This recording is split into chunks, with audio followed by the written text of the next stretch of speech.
le sud. Mais n'ayez crainte, il fera tout de même 26 à Bordeaux. Ok. Ça tourne. Action.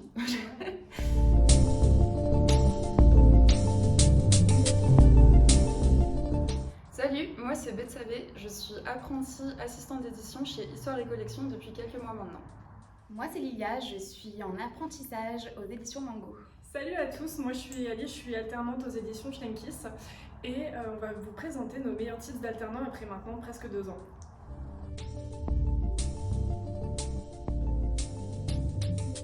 Quand vous signez un contrat d'apprentissage, vous devenez automatiquement salarié d'une entreprise. Vous avez exactement les mêmes droits que vos collègues, voire plus, on vous en dit plus dans la suite de cette vidéo.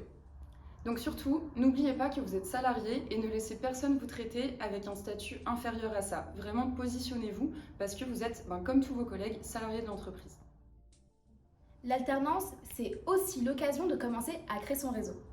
Les personnes avec qui vous travaillerez seront peut-être vos collègues de demain et il n'est pas impossible que vous les recroisiez au cours de votre carrière. Entretenir de bonnes relations avec ses collègues et avec tout collaborateur de manière générale peut vous offrir de belles opportunités. N'hésitez donc pas à garder contact avec ces personnes, même après la fin de votre contrat. Comme on vous l'a déjà dit, vous êtes salarié et en tant que salarié, vous avez des droits et parmi ces droits, vous avez les tickets resto. N'hésitez pas à poser la question, vous y avez droit si vous n'avez pas de coin cuisine dans votre entreprise qui correspond donc à un frigo et un micro-ondes au minimum.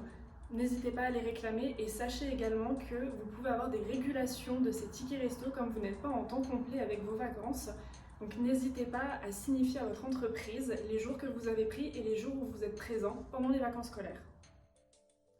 En parlant de salariés, sachez que vous bénéficiez de 5 semaines de congés par an.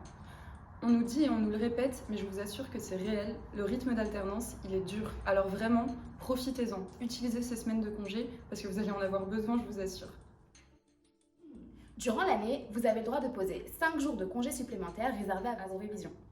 La formation d'alternance ayant un rythme soutenu, ce dispositif a été intégré afin de vous permettre de réviser vos partiels ou d'écrire votre mémoire. Attention cependant, dans certaines formations, ces jours sont déjà intégrés au calendrier et il n'est pas possible de les aménager comme vous voulez. Renseignez-vous auprès de votre CFA en début d'année pour pouvoir anticiper. Ok, et maintenant les aides. Sachez qu'en tant qu'alternant, en tant qu'étudiant et qu'en tant que salarié, vous avez des droits aux yeux de l'État et vous pouvez faire demande à ces aides. En premier, vous avez la possibilité d'un 13e mois dans certaines entreprises. Il ne faut donc surtout pas hésiter à aller voir votre RH, votre responsable, votre manager, peu importe, la personne qui vous gère, et de lui poser tout simplement la question, car c'est le cas dans beaucoup de grands groupes, par exemple dans l'édition, chez Hachette ou chez Editis, pour n'en citer que 2, vous allez souvent avoir possiblement ce droit-là. Donc n'hésitez pas à demander. Il y a un gros avantage avec l'apprentissage, c'est qu'il a été largement promu par les différents politiques qui sont passés ces dernières années.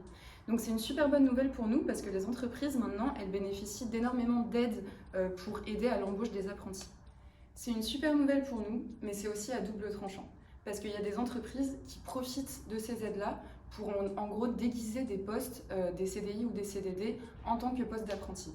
Donc étudiez bien les fiches de poste. Ça peut être intéressant d'avoir des responsabilités quand on est en apprentissage, mais on n'est ici que à temps partiel, on n'est pas là à temps plein, et surtout on ne peut pas non plus nous demander d'avoir les responsabilités de quelqu'un qui a 10 ans d'expérience. Lisez bien les fiches de poste.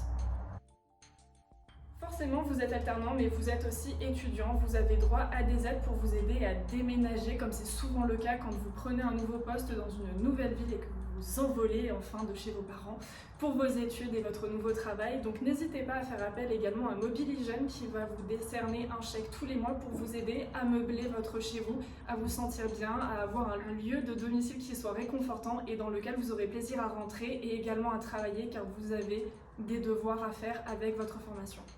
Sachez qu'en tant qu'alternant, vous avez droit également de toucher la prime d'activité et qu'en tant qu'en général étudiant, vous pouvez toucher une très belle somme qui peut réellement vous aider à finir vos fins de mois qui sont parfois compliquées. N'hésitez pas à négocier et à renégocier votre salaire, à expliquer la situation à votre hiérarchie qui normalement ne devrait pas y voir d'inconvénients. Il s'agit en général que de quelques euros pour aller au minimum qui est maintenant de 1048, quelques centimes. Mais cette aide-là peut grandement vous apporter un soutien financier, donc n'hésitez pas à faire une renégociation auprès de votre entreprise.